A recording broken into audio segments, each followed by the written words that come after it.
studied how to find the solution of the homogeneous higher order differential equation.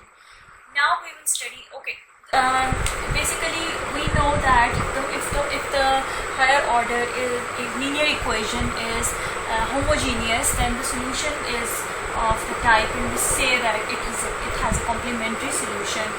But in the last lecture I have told you, if it is non-homogeneous equation, then for that we have a particular solution, so we add. So general solution is basically comprised of two solutions. It is basically the sum of two solutions, that is the complementary solution,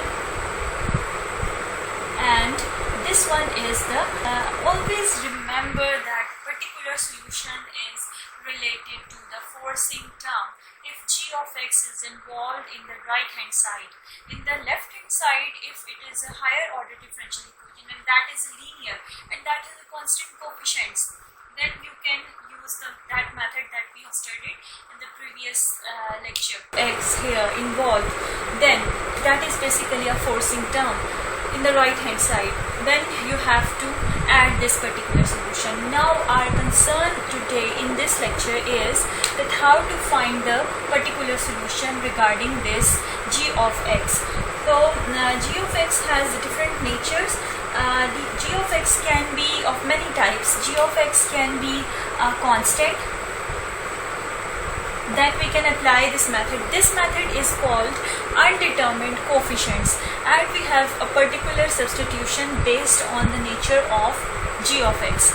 If g of x is a constant, we have a particular substitution according to that, and if we have g of x can be a polynomial function, it can be a function, and function can be a polynomial function, and also g of x can be exponential function,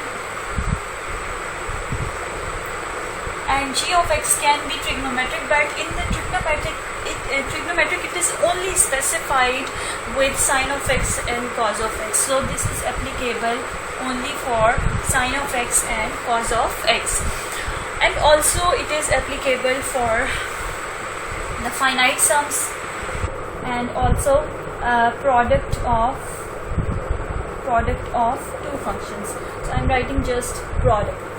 So if we have product of two functions, this method is also applicable, and we have a particular substitution based on the nature of g of x. So g of x can be of these types. It is not applicable for the functions. I am specifying those functions and the type of those functions, and that is I am writing it is at note that g of x is not applicable.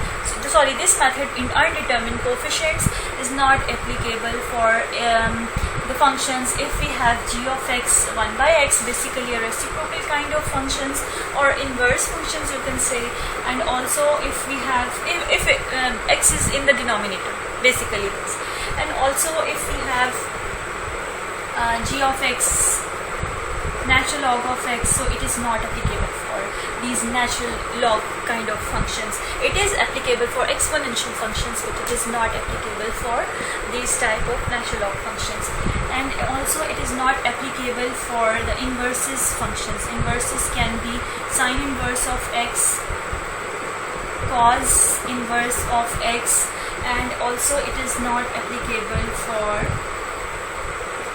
tangent of x, and also the functions that regards to the tangent of x. So in the next video we will study that how this, if it is constant, polynomial, exponential, sin x, cos x, finite sum, product, so how we choose particular substitution. So check out the next video.